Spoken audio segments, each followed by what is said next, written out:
대한민국 없으면 인도-태평양 질서는 무너진다. 그 한마디가 미국 국가안전보장회의에서 공식 선언됐을 때 전 세계 외교가는 충격에 빠졌다. 왜 세계의 판도가 한국으로 쏠리는가? 왜 중국과 북한조차 한국 기술에 의존하는가? 세계가 움직이는 이유는 한국이 멈추지 않기 때문이다. 에 대한 이야기 지금 시작합니다. 구독, 좋아요 부탁드려요. 많은 도움이 됩니다. 미국 워싱턴 DC 국가안전보장회의 상황실. 회의실 벽에는 인도-태평양 전략회의 2025라는 제목이 커다랗게 붙어 있었다. 국무부, 국방부, CIA, 심지어 FBI까지 참석한 초대형 전략회의. 그때였다. 국방장관이 단호하게 말했다. 대한민국 없이는 인도-태평양 질서가 붕괴된다. 회의실 전체가 정적에 휩싸였다. 조슈아 맥레인, 나 역시 멈춰섰. 나는 국제전략연구소 수석 분석가다. MIT를 졸업하고 국방부와 백악관 NSC를 거쳐 이 자리에 올랐다. 별명은 데이터맨, 감정이 아니라 숫자로 세계를 판단하는 사람. 하지만 방금 들은 그 한마디는 내 데이터 모델 어디에도 존재하지 않았다. 회의가 끝나고 내 사무실로 돌아왔다. 책상 위에는 중국-북한 전략동맹 보고서 초안이 놓여 있었다. 그리고 그 옆엔 수십 개의 국가 데이터 파일. 일본, 인도, 베트남, 필리핀 그리고 한국. 내가 솔직히 말해서 관심조차 주지 않았던 나라. 삼성? 대체 가능한 브랜드. 현대차? 이미 중국 BYD와 테슬라에 추월당했다. LG배터리? 중국 CATL이 시장의 3분의 1을 장악했다. 한국 없이도 세계는 잘 돌아간다. 내 기준 결론이었다. 문을 열고 상사 리처드 헤일이 들어왔다. 백악관에서도 무서워하는 강경파 전략가. 조슈아, 아시아 지역 보고서 어디까지 됐나? 중국과 일본 분석은 끝냈습니다. 한국은? 나는 고개를 끄덕이며 대답했다. 한국은 전략적 고려 대상에서 제외해도 무방합니다. 리처드는 피식 웃었다. 그래, 시간 낭비하지 마. 한국? 기회주의자들이야. 필요할 땐 줄 서고 아닐 땐 모른 척하지. 미국이 그렇게 몇 번 당했잖아. 나는 컴퓨터 화면에 한국이 포함된 지도를 띄웠다. 작은 반도. 분단 국가. 삼면이 바다. 주변엔 중국, 일본, 러시아 같은 거대 국가들이 포진해 있었다. 전략적 중요성? 중국, 일본에 한참 못 미쳐. 나는 키보드를 두드렸다. 한국 전략지도 제외 가능. 그날 밤 상황실에서 긴급 호출이 왔다. 조슈아, 내일 아침 중국과 북한이 중대한 공동 발표를 한다. 다음날 베이징 인민대회당. TV에선 시진핑 주석과 김정은 위원장이 함께 서 있었다. 조선민주주의인민공화국과 중화인민공화국은 포괄적 군사협력 조약을 체결한다. 회의실이 얼어붙었다. CNN 속보. 한반도 긴장 최고조, 인도-태평양 동맹체제 균열 조짐. 내 노트북으로 한국 정부의 공식 반응을 확인했다. 서울 조용. 역시. 나는 고개를 저었다. 젊은 분석가가 물었다. 한국 정부 아무 대응도 없나요? 능력 없어. 내 대답은 단호했다. 그게 내가 본 한국의 현실이었다. 하지만 그때부터 모든 데이터가 이상하게 움직이기 시작했다. 첫 번째 이상 징후. 한국 방산기업 주가 폭등. 포스코, 풍산, 한화에어로스페이스, LI지넥스원 모두 급등세. 두 번째. 삼성전자, LG에너지솔루션, 현대자동차 대규모 아시아 수출 계약 체결. 계약 상대국. 베트남, 인도, 필리핀, 그리고 심지어 호주와 중동까지. 세 번째. 중국 내부 보고서에서 뜻밖의 문장 발견. 중국 제조 2025 전략의 최대 위협은 한국 기술. 나는 모니터를 응시하며 속으로 중얼거렸다. 뭐지? 내 데이터와 다르잖아. 기존 분석 모델을 다시 열었다. 그러나 거기엔 여전히 한국은 주변국, 보안제 공급국으로만 표시되어 있었다. 뭔가 놓치고 있다. 처음으로 내 분석에 의문이 들었다. 그날 밤, 내가 무시했던 한국 자료를 다시 검토하기 시작했다. 첫 문장. 세계 4위 방산 수출국 대한민국. 두 번째. 세계 1위 배터리 생산국. 세 번째. 아시아 최대 해상 물류 허브. 그리고 마지막. 첨단 반도체 기술 세계 최상위권. 이건 내가 알고 있던 한국이 아니야. 나는 상사 리처드 헤일에게 말했다. 서울로 출장을 가야겠습니다. 리처드가 인상을 찌푸렸다. 뭐? 한국? 왜? 직접 확인해야 합니다. 데이터가 이상합니다. 리처드는 팔짱을 끼며 비웃었다. 괜히 시간 낭비하지 마. 한국에 뭐가 있다고. 하지만 나는 이미 결심했다. 직접 눈으로 보기 전까지 이 미스터리를 풀 수 없다. 노트북을 닫고 대한항공편으로 서울행 티켓을 예약했다. 내 인생을 바꾸게 될 여정의 시작이었다. 서울, 인천국제공항. 비행기가 활주로에 닿을 때 나는 무의식적으로 창밖을 바라봤다. 끝없이 이어진 초연대식 활주로와 자동 유도 차량들이 눈에 들어왔다. 아시아의 작은 나라라고? 이 공항은 작은 나라의 수준이 아닌데. 속으로 중얼거렸다. 입국 심사는 전광석화처럼 빨랐다. 얼굴 인식, 지문 스캔, 수화물 자동 이송. 내가 지난달 출장 갔던 베를린, 파리보다 훨씬 빨랐다. 첫인상 이 나라는 생각보다 훨씬 효율적이었다. 호텔로 가는 공항철도에서도 놀랐다. 차창 밖으로 펼쳐진 서울의 스카이라인. 고층 아파트, 네온사인, 그리고 끊임없이 움직이는 차량들. 도시는 숨쉬고 있었다. 이건 내 보고서에서 본 보안제 국가 한국이 아니었다. 호텔에 도착하자 대기 중인 연락이 도착했다. 한국 외교전략연구원 박재원 연구위원. 국제전략 싱크탱크에서 일하는 전문가였다. 조슈아 맥레이님, 내일 오전 10시 연구소로 와주십시오. 보여드릴 게 많습니다. 박재원. 내가 사전에 수집한 정보에 따르면 미국 하버드 케네디스쿨 출신, 한국 외교안보 라인의 숨은 실세. 나는 노트북을 열었다. 한국 주요 산업지표를 다시 검토했다. 반도체 생산 세계 1위. 전기차 배터리 시장 점유율 세계 1위. 해상 물류 처리량 세계 5위. 방산 수출 세계 4위. 오지 AI 기술 도입 속도 세계 최상위권. 내 분석 모델이 완전히 틀렸을 수도 있겠군. 처음으로 내 데이터에 대한 확신이 흔들렸다. 다음날 아침. 국제전략연구원. 박재원은 예상보다 젊었다. 30대 후반 단정한 정장에 진중한 표정. 조슈아 맥레이님, 먼 길 오셨습니다. 이곳이 한국을 움직이는 데이터의 심장입니다. 첫 번째로 보여준 건 누리호 발사 성공 기록. 이게 단순한 로켓으로 보이십니까? 박재원이 말했다. 자력개발 100%. 세계 7번째 독자 발사체 성공 국가. 미국과 러시아가 독점하던 영역을 우리는 뛰어넘었습니다. 화면에는 고흥 나로우즈 센터에서 발사된 누리호의 장면이 반복 재생되고 있었다. 순간 숨이 멎는 듯했다. 이건 군사적 전략 자산이다. 내가 중얼거렸다. 박지원은 미소 지었다. 맞습니다. 중국이 가장 두려워하는 기술이죠. 그래서 그들은 한국을 무시하지 않습니다. 대신 조약과 경제 압박으로 옥죄려 하죠. 두 번째, 울산 현대중공업 조선소 방문.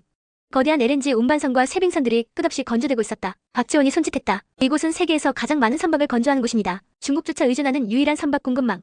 실제로 몇 달 전 중국 해운 기업들이 한국 조선사에 대규모 선박 주문을 넣었다는 보도를 기억했다. 미국도 중국도 이 기술을 대체할 수 없습니다. 박지원의 말이었다. 중국이 한국을 압박하면서도 은밀히 기술을 구매하는 이유가 여기에 있었군. 내 속마음이었다. 세 번째, 판교 테크노밸리. AI, 반도체, 로보틱스 스타트업들이 밀집한 지역. 실리콘밸리 못지않은 규모와 기술력. 한 스타트업 대표가 말했다. 저희가 개발한 자율주행 알고리즘은 테슬라보다 빠릅니다. 그리고 현대자동차와 협력 중이죠. 충격이었다. 그동안 미국과 중국의 기술 경쟁에만 주목했던 내가 제3의 혁신축을 놓치고 있었다. 호텔로 돌아오는 길. 창밖 서울의 야경을 바라보았다. 네온사인, 고층 빌딩, 끊임없이 움직이는 사람들. 그 속에서 한국이 왜 단순한 조연이 아닌지 깨닫기 시작했다. 내 보고서에 새로 적었다. 한국은 기술 문명의 중심축이다. 중국의 제조국기를 위협하는 유일한 국가. 그리고 한 문장을 마지막에 덧붙였다. 대한민국 전략지도 제외 불가. 그 순간 내 휴대폰에 해외 번호로 전화가 걸려왔다. 마크퀸. 내 CIA 동료이자 러시아-중국 내부정보 전문가. 조슈아, 방금 정보 입수했다. 베이징 내부전략회의에서 한국을 가장 위험한 경쟁국으로 분류했어. 북한과 조약은 위장일 뿐.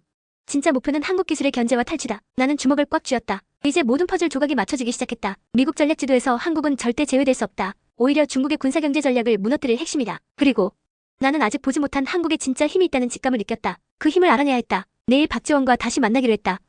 서울국제전략연구원 오전 10시. 박지원과 나는 회의실 책상 너머로 마주 앉았다. 어제까지만 해도 단순한 정보 교환자였지만 오늘부터는 공동운명체 같은 느낌이 들었다. 조슈아, 오늘은 한국의 속살을 보여줄게. 그는 망설임 없는 목소리로 말했다. 첫 번째 방문지는 국방과학연구소 위성센터. 엘리베이터가 올라가는 동안 박지원이 설명했다. 이곳에서 개발된 군용 위성이 중국 해군의 동중국해 남중국해 움직임을 실시간으로 추적해. 스캔카드로 통제실 문이 열렸다. 눈앞에 펼쳐진 건 거대한 스크린벽. 선박 아이콘이 이동 경로를 따라 반짝이고 있었다. 이 데이터는 미국 위성보다 평균 5분 빠릅니다. 박지원이 스크린을 가리켰다. 나는 말문이 막혔다. 한국이 이 정도까지 독자적 감시망을 구축했다고. 데이터로만 세계를 판단하던 내 직관이 무너지고 있었다. 두 번째, 포항 포스코 연구단지. 회의실에서 만난 이서연 박사는 중후한 남성을 상상했던 나의 예상을 깨고 젊고 단정한 여성이었다. 그녀는 손바닥만 한 철판 샘플을 내밀었다. 기가스틸입니다. 세계 자동차군 수해양 산업의 필수 소재죠. 나는 무게를 느끼기 위해 철판을 들어올렸다. 두께에 비해 믿을 수 없을 정도로 가벼웠다. 중국이 수십 번 기술 탈취를 시도했지만 전부 실패했어요. 이서연 박사는 담담하게 말했다. 박지원이 한마디 덧붙였다. 기술은 단순한 이익이 아니야. 사람을 지키는 방패야. 나는 숨을 삼켰다. 데이터로는 절대 알 수 없는 가치. 세 번째, 판교 테크노밸리. 실리콘밸리를 능가할 만큼 밀집한 스타트업 단지. 자율주행, AI, 로보틱스 분야의 젊은 개발자들이 335 모여 프로젝트를 진행하고 있었다. 한 스타트업 대표가 당당히 말했다. 테슬라보다 빠른 알고리즘을 개발했습니다. 현대자동차와 협력 중이고 유럽과도 계약했어요. 내 입술이 굳어졌다. 실리콘밸리 선전 베를린을 다녀봤지만 이 열정과 집중력은 본 적이 없다. 그날 밤 박지원과 나는 서울 강남의 작은 한식당에 앉았다. 조슈아, 한국은 데이터보다 더 복잡해. 박지원이 말했다. 우리의 기술은 사람을 위한 거야. 전쟁과 침략을 겪은 나라라서. 식탁 위에선 김치찌개와 각종 반찬들이 놓여 있었다. 한국 음식의 밑반찬 문화가 기술과도 비슷하다는 생각이 들었다. 다양하면서도 체계적. 보조가 아니라 독자적인 힘. 그러나 식사가 끝날 무렵 박지원의 휴대전화가 울렸다. 그의 얼굴이 굳어졌다. 조슈아, 큰일이야. 그는 내 휴대폰으로 뉴스를 보여주었다. CNN, BBC, NHK 헤드라인. 한국 기술 독립성 의문. 미국 기술 종속 논란. 미국 한국 기술 파트너십 균열. 기사의 출처는 미국 정부 내부 소식통. 리처드 헤일이었다. 조슈아, 리처드가 너의 분석 보고서를 언론에 넘긴 것 같아. 박지원의 목소리가 낮아졌다. 내 심장이 얼어붙었다. 보고서 초안이 유출됐다고? 초기 버전 보고서엔 한국은 전략지도에서 제외 가능이라는 문장이 있었다. 한국 여론이 너를 배신자로 보기 시작했어. 박지원이 조용히 말했다. 그 순간 식당 안에 있던 손님들이 나를 힐끔 쳐다봤다. 그들의 눈빛엔 의심과 분노가 섞여 있었다. 미국인이 우리 기술을 깎아내렸다. 또 미국의 시각으로 한국을 판단했다. 나는 처음으로 한국 땅에서 외교적 고립감을 느꼈다. 다음날 새벽. 내 휴대폰으로 리처드 헤일의 메시지가 도착했다. 조슈아, 한국 출장 종료. 즉시 귀국하라. 미국 국익을 훼손하지 마라. 나는 화면을 껐다. 귀국할 수 없었다. 진실을 다 보지 못했으니까. 박지원과 긴급회의. 그는 내게 USB 하나를 건넸다. 이 안엔 중국 내부전략회의에서 유출된 자료가 들어있어. 파일 제목, 대한민국 기술 의존 분석 보고서, 중국 국방부 비밀 문서. 첫 페이지. 대한민국 기술은 미국 보조가 아닌 세계적 축이다. 중국 제조 2025 전략의 최대 걸림돌. 마지막 페이지. 중국 군사기술 중 한국 원천기술 의존율 28%. 향후 5년 내 이 의존도가 증가할 것으로 예측됨. 28%. 나는 숨을 삼켰다. 내가 지금까지 무시했던 한국 기술이 중국의 심장을 지배하고 있었다. 박지원이 내 어깨에 손을 얹었다. 조슈아, 돌아가면 미국이 널 배신자 취급할 거야. 하지만 내 보고서가 진실이라면 역사가 널 기억할 거야. 나는 결심했다. 진실에 서겠다. 그날 밤 서울의 야경 아래 나는 메모장에 적었다. 한국은 옵션이 아니다. 시스템이다. 대한민국 전략지도 제외 불가. 미국과 중국 모두 한국 기술에 의존 중. 내 인생에서 가장 중요한 보고서가 시작되고 있었다. 그리고 내가 아직 보지 못한 한국에 진짜 힘이 있다는 것을 직감했다. 내일 박지원과 마지막 미팅. 그리고 대한민국의 진짜 얼굴을 미국에 증명할 것이다. 3일 후 워싱턴 D.C. 미 상원 전략 청문회. 청문회장은 그 어느 때보다 무거운 긴장으로 가득했다. 의자마다 미국 국기와 INDO-PACIFIC 2025라는 문구가 새겨진 배지가 붙어 있었다. 의원 14명, 국무부, 국방부, CIA, 그리고 주요 언론사 기자들이 모두 모였다. 나는 증언대에 앉아 노트북과 보고서를 꺼냈다. 내 이름 조슈아 맥레인. 내 임무 미국의 국익을 수호하면서 진실을 밝히는 것. 상원위원장 조셉 맥컬리가 입을 열었다. 조슈아 맥레인 분석가. 귀하는 아시아 전략 보고서의 최종 책임자로 이 자리에 섰습니다. 먼저 한국 출장의 결론을 말씀해 주시죠. 나는 깊게 숨을 들이쉬고 발표를 시작했다. 존경하는 의원 여러분. 이번 출장에서 저는 대한민국이 선택 가능한 동맹국이 아니라 시스템 그 자체임을 확인했습니다. 슬라이드를 넘겼다. 첫 번째 화면 누리호 발사 성공 장면. 한국은 세계 7번째 독자적 발사체 개발국입니다. 중국과 러시아 기술 없이 완전한 자력으로. 다음 화면 포항 포스코 기가스틸. 세계 최강의 경량 고강도 강철. 중국이 수십 차례 기술 탈취를 시도했으나 실패했습니다. 현재 중국군의 28% 장비에 한국산 기술이 사용 중입니다. 회의장이 술렁이기 시작했다. 세 번째 슬라이드 국방과학연구소 위성 데이터. 한국 위성망은 중국 해군 움직임을 미국보다 5분 먼저 파악합니다. 그 데이터는 이미 미 치함대와 공유되고 있습니다. 네 번째 슬라이드 판교 테크노밸리 스타트업과 현대자동차 AI 협력 사례. 실리콘밸리보다 빠른 알고리즘, 자율주행 로봇 AI 분야에서 세계 선두. 마지막 화면에는 한 문장을 띄웠다. 대한민국 기술 의존 분석 보고서, 중국 국방부 비밀 문서. 대한민국 기술은 미국 보조가 아닌 세계적 축이다. 의원들의 표정이 변하기 시작했다. 그들은 더 이상 내 초기 보고서, 즉 한국 전략지도 제외 가능이라는 문장을 기억하지 않았다. 대신 내가 서울과 포항, 판교, ADD에서 본 현실을 받아들이기 시작했다. 그때였다. 리처드 헤일이 손을 들었다. 조슈아, 군사력과 경제력은 다르다. 한국 기술이 아무리 발전했다 해도 중국의 물량 공세를 이길 수 없다는 건 자명하다. 나는 웃으며 대답했다. 맞습니다. 양적 우위로만 보면 그렇죠. 하지만 현대전은 기술전이며 공급망전입니다. 한국이 멈추면 중국의 제조 2025 전략이 붕괴합니다. 한국이 멈추면 미국의 인도-태평양 전략도 붕괴합니다. 왜냐하면 한국은 전 세계 첨단 부품망의 심장이기 때문입니다. 회의실이 조용해졌다. 리처드는 말문을 잃었다. 마지막으로 한 장의 슬라이드를 띄웠다. 서울 한 식당 벽에 걸린 문구. 기술은 사람을 위한 것이다. 의원 여러분, 미국은 지금까지 기술을 숫자와 그래프로만 봤습니다. 그러나 한국은 기술을 국민 생존의 방패로 여깁니다. 그들이 만든 건 무기가 아니라 책임입니다. 청문회장이 침묵에 빠졌다. 순간 의원 중 한 명이 손을 들었다. 한국을 기술 문명의 새로운 심장으로 인정할 수 있다는 말인가? 나는 단호하게 고개를 끄덕였다. 네. 대한민국은 동맹이 아니라 시스템입니다. 옵션이 아닙니다. 필수입니다. 그날 저녁, 상원은 대한민국을 미국 인도-태평양 전략의 핵심 축으로 공식 지정 결의안을 통과시켰다. CNN 헤드라인. 미국 한국을 전략적 심장국으로 승인. 며칠 후 서울. 나는 박지원과 이서연 박사를 다시 만났다. 그들의 얼굴에는 자부심과 책임감이 서려 있었다. 박지원이 물었다. 워싱턴에서 배운 게 있나? 나는 고개를 끄덕이며 말했다. 네. 기술은 숫자가 아니라 사람을 위한 철학이라는 것. 그리고 한국은 이미 그 철학을 현실로 만들었다는 것. 이서연 박사가 웃었다. 그래서 우리는 멈추지 않습니다. 밤늦게 호텔방 창밖으로 서울의 야경을 바라보았다. 네온 불빛, 고층 빌딩, 멈추지 않는 도로.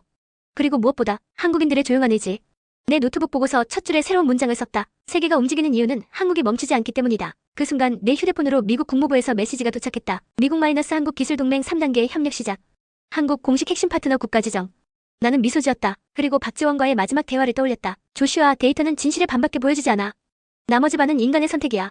이제 나는 그 말을 완벽하게 이해했다. 한국은 선택이 아닌 필수다. 대한민국은 강철보다 강하고 기술보다 따뜻하며 세계를 움직인다.